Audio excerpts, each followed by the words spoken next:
जय जिनेंद्र। जैन कहानियों में आज आप सुन पाएंगे उपासक दशा में वर्णित एक कथा। राजगृह नगरी में महाशतक नाम का एक धनाढ्य गाथापति था। उसके पास 24 कोटि स्वर्ण मुद्राएं थी, जिसको उसने 3 भागों में विभाजित कर रखा था। एक भाग व्यापार में, दूसरा गृह कार्य में और तीसरा सुरक्षित निधि के रूप में था। उसके पास 8 गायों के गोकुल थे, जिसमें 10-10 हजार गायें थी। उसका विवाह रेवती आदि 13 कन्याओं से हुआ। रेवती एक धनाढ्य पिता की पुत्री थी। वह विवाह में अपने साथ 8 गायों के गोकुल और 8 कोटि स्वर्ण मुद्राएं लेकर आती है।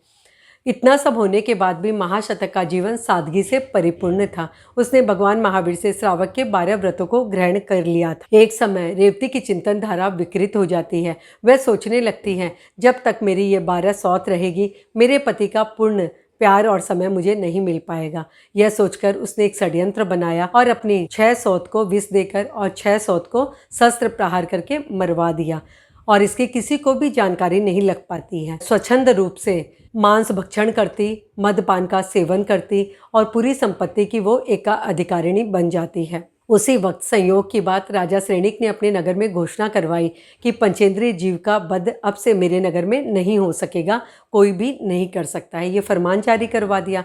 जब रेवती को इस बात की जानकारी मिलती है, बड़ी परेशान हो जाती है, क्योंकि बिना मांस के तो वो रह ही नहीं पा रही थी।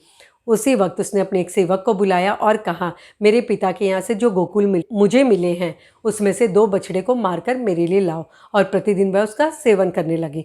जब महाशतक को इस बात की जानकारी मिलती है तो बड़ा व्यथित हो जाता है और रेवती से घृणा करने लगता है, और वह अपना अधिक से अधिक समय अपने पौषधशाला में व्यतीत करने लगा था।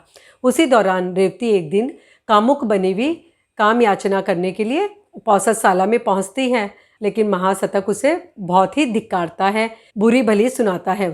उसे और भी घृणा होने लगती है रेवती से। अभी उसने श्रावक की प्रतिमाओं को धारण किया, इस कारण उसका शरीर बिल्कुल कृशकाय हो जाता है।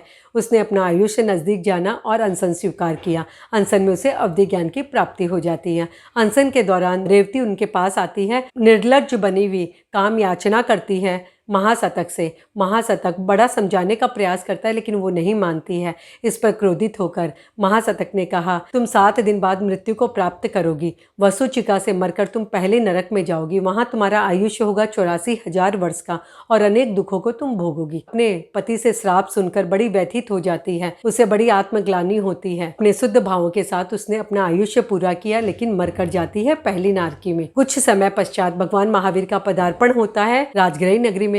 भगवान महावीर ने गौतम गंधर्व से कहा, तुम जाओ महाशतक से कहो अनशन के दौरान उसे ऐसे शब्दों का प्रयोग नहीं करना चाहिए था, वह आलोचना करे, प्रायश्चित करे। गंधर्व गौतम जाते हैं, उन्हें प्रायश्चित करवाते हैं, आलोचना करवाते हैं। 1 मास का आयुष्य अनशन में पूरा करता है महाशतक, और उसके बाद मृत्यु को प्राप्त कर पहले स्वर्ग में उनका जन्म होता है, और वहाँ का आयुष्य पूरा करने के बाद महाविदेह क्षेत्र में जन्म लेगा और मोक्ष को प्राप्त करेगा। ये थी कहानी महाशतक की, जो आपने सुनी। जय जिनेंद्र। जैन धर्म की रोचक जानकारियों के लिए, रोचक कहानियों के लिए देखते रहिए जैन कहानियाँ। जिन आज्ञा विरुद्ध कुछ भी कहो तो मिच्छामि दुक्कडम।